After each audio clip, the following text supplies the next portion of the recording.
Hi, listeners. Hello. Welcome to the MedInsights Unleashed podcast With your hosts, Z. and John.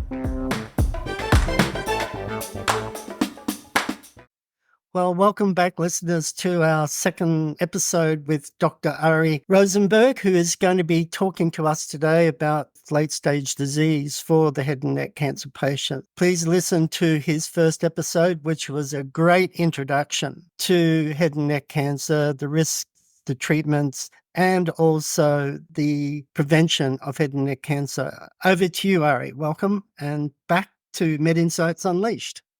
Thanks, John. Thanks, Zara. Great to be back. Thanks for the invitation to come back. You're welcome. It's great that we can transition so easily within our virtual studio. I think it's brilliant. Next time in person with a cup of coffee. Done. Ari, as John just mentioned, your previous episode, you kind of walked us through the background of head and neck cancers and kind of more locally advanced.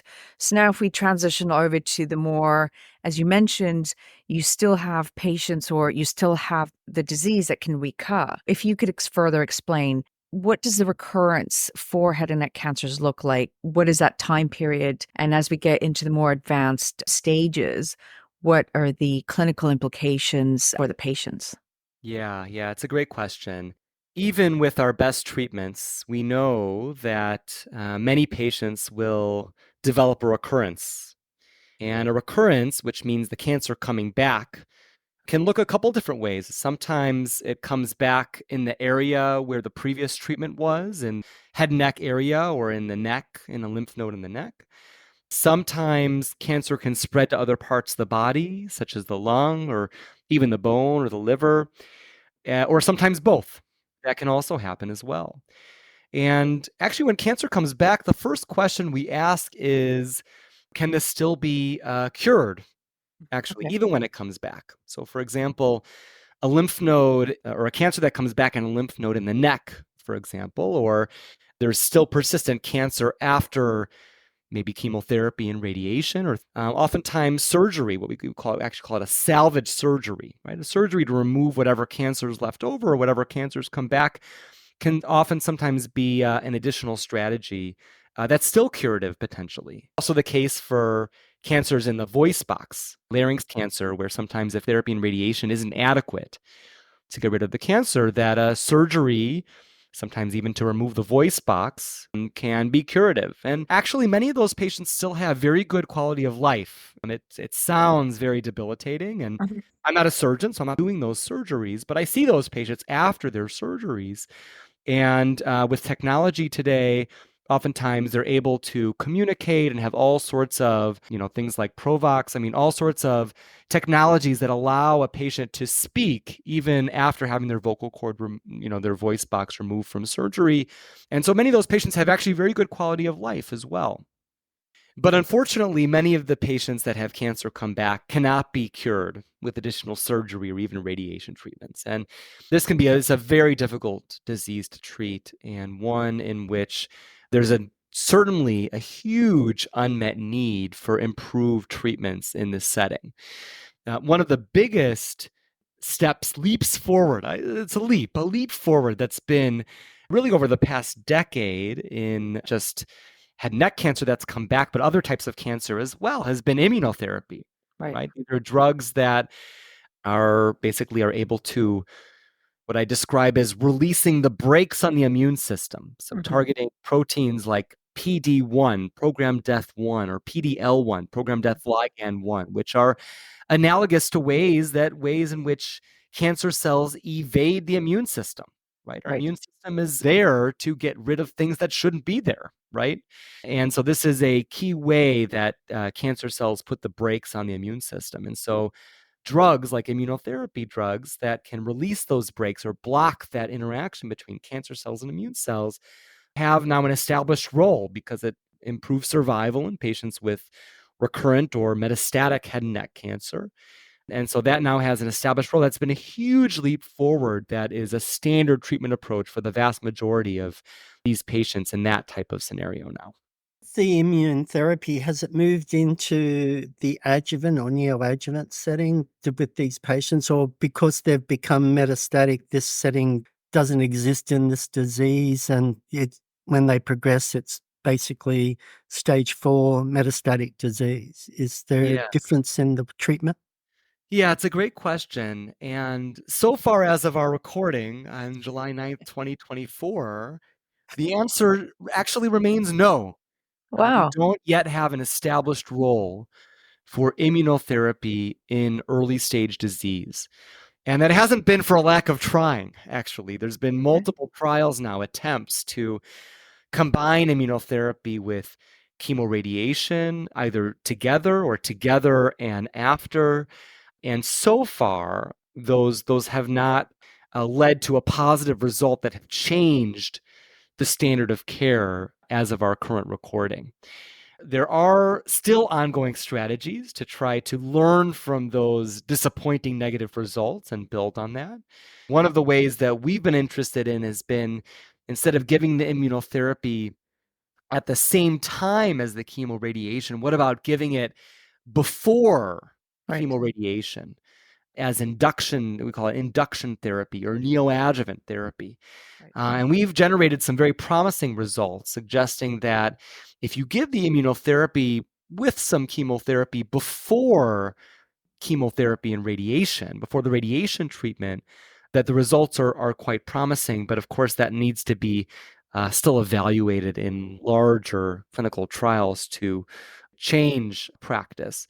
We've also actually found that in some cases, you can actually, seems potentially reduce the radiation, both in terms of the dose a little bit, but mainly in terms of the volume in patients that have a good response to immunotherapy or immunotherapy with chemotherapy, that is also evolving, has not yet changed the standard of care, but does appear promising. And we and others have generated more clinical trials trying to look at ways that treatment can be optimized, right, with some of those strategies.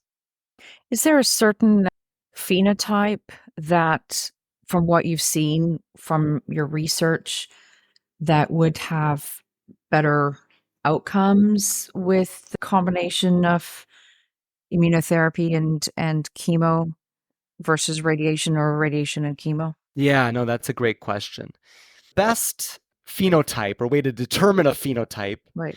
that we have is actually to test the tumor biopsy for something called, or the tumor sample for something called PDL1, right? Mm. That's a marker on the tumor that seems to predict which patients are going to do better with immunotherapy based treatment. It's not perfect, and we need better, what we call biomarkers, right? Right. Tests that can predict who's going to benefit the most, and more, and also importantly, who's not going to benefit as much from that treatment beyond PDL1, because it's certainly not perfect, but it definitely helps. And we use that as one of our tools to decide, for example, who can get maybe immunotherapy alone, or who is best served by immunotherapy with chemotherapy in patients that have recurrent or metastatic head and neck cancer. So that's one of the key things that we've found and learned. In this episode, you're talking a lot about PDL1s. You have two groups of patients, PDL1 positive and those that are negative. Is there a difference in the way you approach each of those patients individually? You know, the answer is that it's one piece to a broader decision-making process. It's one piece of the input that helps with optimized decision-making. Because as much as we wish it was a yes or no answer, right? And to some extent there is, right? There are PDL1 negative patients that have no PDL1 at all, and there's patients that have PDL1 positive. But even within PDL1 positive, patients can have only 1% of their tumor cells or immune cells Right. be positive, or they can have almost all of their tumor cells or immune cells be positive, and everything in between. And it seems that there's differences between those patients that only 1% are positive versus those patients that have almost all of their cells positive. We use that as one of the inputs into the broader picture. In terms of treatment options, patients that are PD-L1 positive, we use something called the CPS score, or combined positive score, which is basically how we calculate the number of tumor and immune cells that are positive within a patient's tumor, is the way that I would describe it. And if patients that are positive, you really have two options. You can either do immunotherapy alone or immunotherapy with chemotherapy. And doctors can have a number of reasons to choose one versus the other. Whereas in patients that are PD-L1 negative with a negative CPS score, those patients, we don't give immunotherapy alone. We give immunotherapy with chemotherapy, or we give chemotherapy with something else, right? So it does definitely help with the decision making, but it's not the only tool that we use in the clinic for the decision making. Okay, so before we go into that, because I have another question around the decision-making tools, what are your survival rates that you're kind of talking about? So with a patient that has PD-L1 positivity versus PD-L1 not positive and Yeah. not PD-L1. Yeah, so very different than in the previous episode where we talked about local regionally advanced disease, and we managed to cure many, if not most. When head and neck cancers come back and can't be cured with surgery or radiation, even with many of our advances, survival remains quite poor. So the average or the median survival is only about a year, even with advances of Really? immunotherapy. Okay. Really an area where we have to do better. A very high unmet need area. And Absolutely. okay, so from your expertise, what's your speculation as to why is this such a challenge? Like what's the difficulty here in raising that bar? Yeah. I mean, ultimately, it's because cancer cells are tricky and they're adaptive and they're smart and they figure out ways of developing resistance. So whether it's resistance to immunotherapy upfront or resistance to chemotherapy upfront, or whether they develop resistance to immunotherapy or chemotherapy down the road, right? They're sensitive at first and it's working for a while, but then eventually a nasty clone of resistant cancer cells ultimately grow out. And so the question becomes, how do we overcome that resistance to either immunotherapy, chemotherapy? How do we take advantage or leverage vulnerabilities within cancer cells that can be manipulated therapeutically, right? To develop new treatments, to attack cancer cells in a different way, in a new way, in a way that maybe that cancer cell hasn't yet seen or been exposed to. That's been what a lot of the work has been around. To add to what you just said, at ASCO 2024, you led a panel of discussion around what the future is going to be for these patients. So could you just highlight for the patients listening to this now that the future is still looking forward and the progress is being made, even though it mightn't be at the rate that we would like it to be today per this episode, but maybe tomorrow you may hit something really well from that point perspective. Yeah, thanks, John. That's a great question. There's a number of different ways and a number of different drugs and strategies to try to improve and overcome some of those challenges that you asked about, Zara. One of them for HPV-associated cancers, which we talked quite a bit about in the last episode, right? We know that these are cancers driven by HPV, which is the virus that integrates into the cell and drives its cancer growth. And because of that, we know that there are viral proteins in the cancer cells that can be specifically targeted with new drugs. So there's been a number of new drugs that have been designed to target specifically HPV cancer cells through a number of different ways, either activating the immune system to be specifically targeted towards HPV cancer cells. There's a number of those. For example, one is called HB200. There's another one called Q101 that are both in active clinical trials for, again, targeting HPV specifically. There's also a new type of drug that's called an antibody drug conjugate. And these have actually have an active role, not just in head and neck cancer, but other cancer types as well. Yeah. I describe to patients sort of like smart bombs, right? The drug has two parts. One is a targeted antibody towards the cancer cell. So it's intended to be sort of the seeking part of the smart bomb that drives the drug directly to the cancer cell. And the other part is the bomb part. So it basically has the cancer cell eat the drug. Once it binds to the cancer cell, it eats the drug. And then inside the cancer cell, then it releases the smart bomb part or the chemotherapy part. And then that kills the cancer cell from the inside. So these are antibody drug conjugates. There's a number of different antibody drug conjugates that have been looking quite promising in head and neck cancer. For example, enfortumab vedotin, which targets Nectin-4. There's one called tisotumab vedotin, which targets a tissue factor. There's also a number of others that target a number of other targets, such as TROP2 or integrins like integrin beta. These are some of the other types of antibody drug conjugates that are currently in clinical trials and looking promising for head and neck cancer. And then the last group that I'll sort of mention is a group called bispecific antibodies. These are drugs that can target multiple things at the same time, which has a number of potential advantages. So there's drugs that target both EGFR, which is the protein called epidermal growth factor receptor, which is elevated in the vast majority of head and neck cancers, along with something else, such as TGF beta or LGR5. So these bispecific antibodies are looking quite promising, either alone or with immunotherapy, and so that's emerging.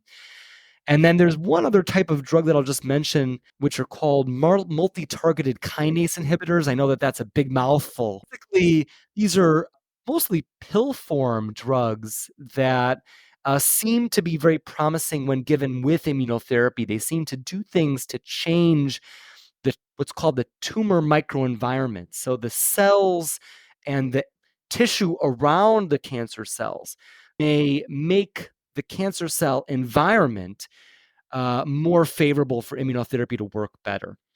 So there's been a number of drugs, such as zanzalintinib is one of them, that's being explored in combination with immunotherapy, again, to try to make immunotherapy work better than immunotherapy alone. So these are some of the new drugs, and there's many more that we don't have time to get into in such a short podcast. But there's lots of promising clinical trials, and so I'll just add as a quick plug here, John and Zara, that I think Absolutely.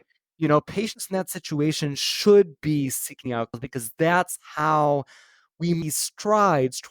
And that is how we move the field forward, is by doing these clinical trials, seeing what works better than current standard treatments to move the field forward. So, just my question to you is, what's the research that you're leading now into this new phase of treatment at Chicago Med? What are you doing to enhance this so the patients know what you're doing there for your hospital and patients? Yeah, it's a great question.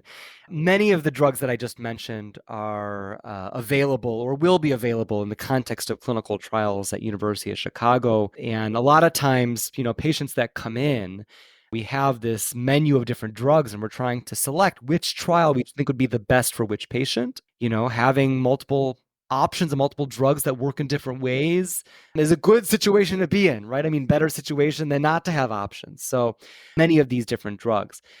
At University of Chicago, we're also doing a number of treatments to also bring many of these drugs into early stage disease. So, for example, we have a trial now that's using the HPV immune therapy that targets some of the HPV biology, and we're actually looking at that in earlier stage to disease and trying to help patients receive de-escalated radiation as well. So that's another trial that we're running at University of Chicago. And we also have trials that explore other ways of not only improve survival, I should say, but also optimize long-term function.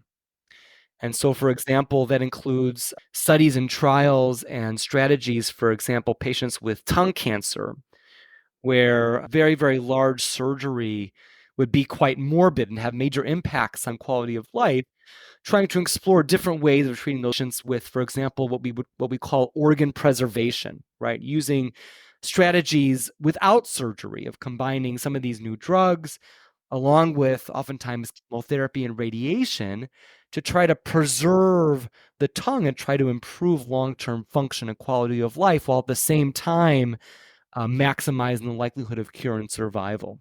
So these are some of the frontiers of what we're trying to do in terms of next steps in the context of clinical trial and improve outcomes, again, both in terms of survival, cure, figuring out what the right treatment is for the right patient, and optimizing long-term function and quality of life. And I'm assuming that within all of the research, there is still this continued probing for biomarkers, because as you mentioned, that it's still, that area is still an unmet need. And if we talk about personalized medicine, it would be ideal to find that biomarker that could help drive the, the prognostic value, predictive value. Yeah, that's exactly right. And that's very, very true. Because in 2024 and moving forward, treatment will be and needs to be much more personalized based on biomarkers. I'd say that has been a challenge in head and neck, and things like PD-L1 or HPV positive and HPV negative. These are all steps in the right direction, but we have much, much more work to do.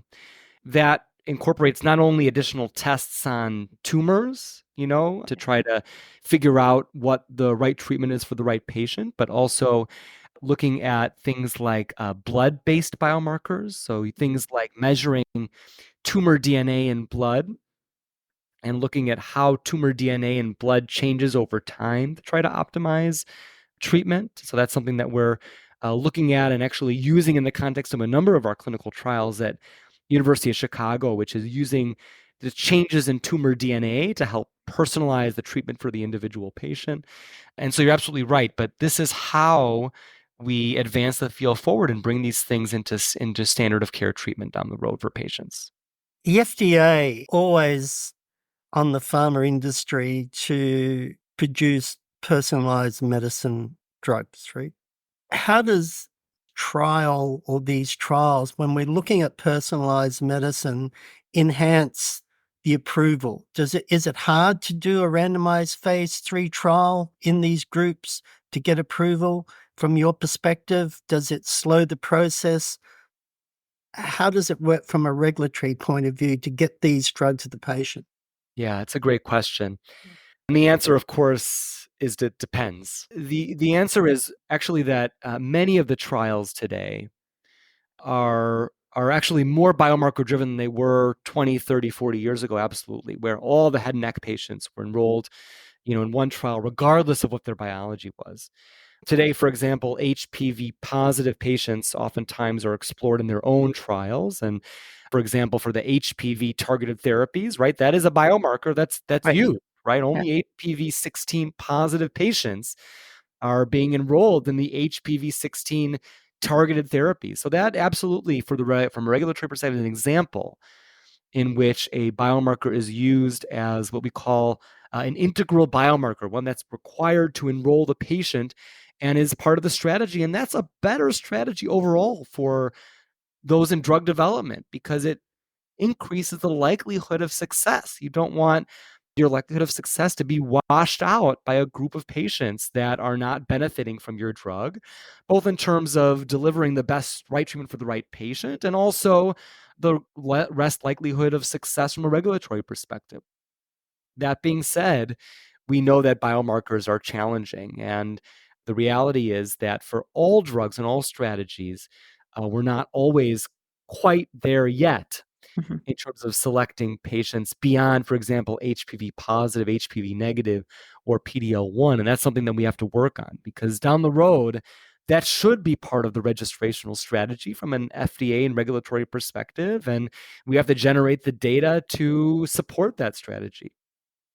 I guess the question I would have is what are yeah, I mean, you've been doing some fantastic research. So, thank you again on behalf of the patients for pioneering this.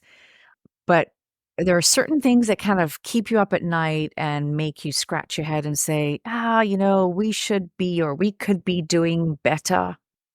Yeah, unfortunately, many nights. I think maybe there are some fields where I would sleep better. No.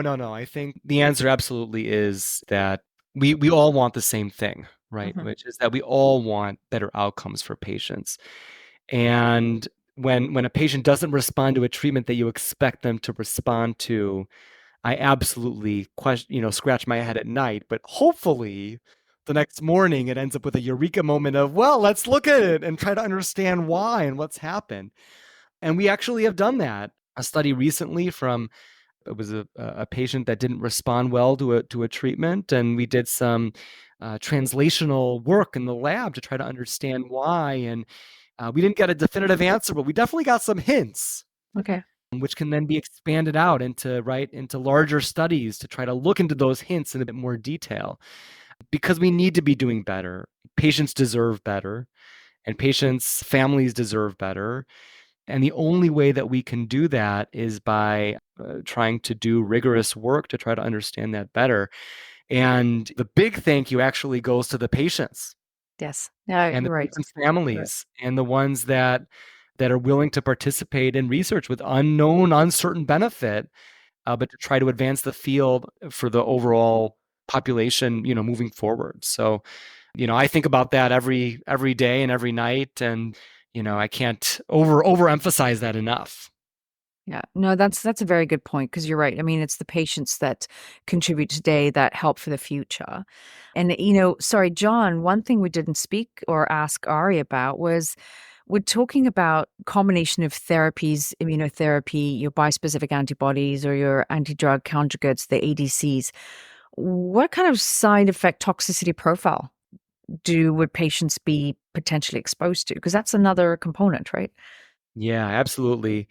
And, a lot of the studies are also looking at that, right? What are the side effects and how does that impact quality of life? Mhm. The targeted therapies, for example, that target EGFR can cause a rash because we have EGFR in our skin cells too, or can cause gastrointestinal side effects, diarrhea, things that are really unpleasant. And these drugs have side effects, and we need to look at that and figuring out what the right dose is for the right patient. That's a huge part of this. The studies is the way that we understand that. And what is the right dose for the right patient is oftentimes part of these clinical trials as well. And something that you should ask your medical team about when you're thinking about enrolling on a clinical trial. What are the potential side effects? What do we know about the drug in terms of side effects? And that needs to go into your decision making as well, right? Because the goal is to help patients live longer and or better or both, hopefully both, right? And that combines not only an effect against the cancer, but also side effects within that. So it's a great point. It's a great question, and one that every patient should ask their medical team. Absolutely. You've just finished on a very high note. I would agree. And because this is very patient driven, I think listeners, we've heard a lot of passion from Dr. Rosenberg today. What is your summary of this session for patients? What are the key things that you want to leave the patient with to close this session off? Yeah. So I would say number one, that we have to sit with the fact that our outcomes are not good enough with our current treatments, even with immunotherapy and some of the new things that have happened. Especially when head and neck cancer comes back, recurrent or metastatic head and neck cancer, we need to do better. But I think I would leave the patient with hope that we have drugs that are in clinical trials that look promising and need to be evaluated in larger studies to show that they are better than the current standards. But those trials are coming and they're happening. And I hope that when we do this podcast again, when I get invited back, hopefully at some point, we'll have good news, right, of some of these drugs that have made their way and have had positive trials, because we have had too many negative trials in head and neck cancer. And every time it's like getting kicked in the gut. But it doesn't mean that we should stop trying. Right. And it doesn't mean that we shouldn't stop trying to reach and pursue better treatments. And so I think that's something that we should live with, or sit with, is hope for better treatments, and learn from every trial, whether it's positive or negative, how best to move forward for the head and neck cancer community, both doctors and families and everyone that is touched by this horrible disease. You just reaffirmed why this disease should be treated by a multidisciplinary team at a major hospital institution to receive this sort of care. So thank you on behalf of all the patients. Ari, this has been an amazing episode from my perspective, from MedInsights Unleashed.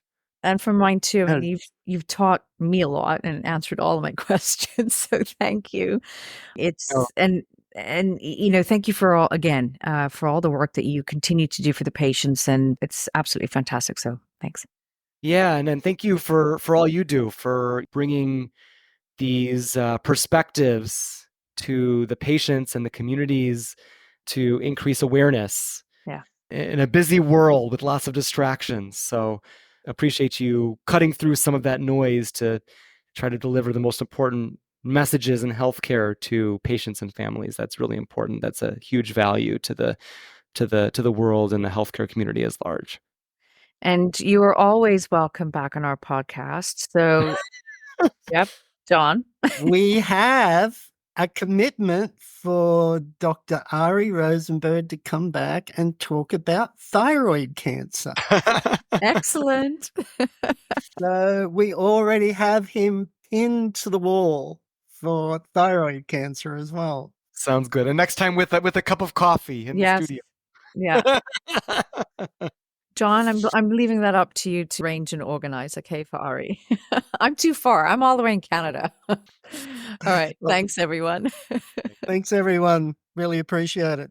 Bye. MedInsights Unleashed.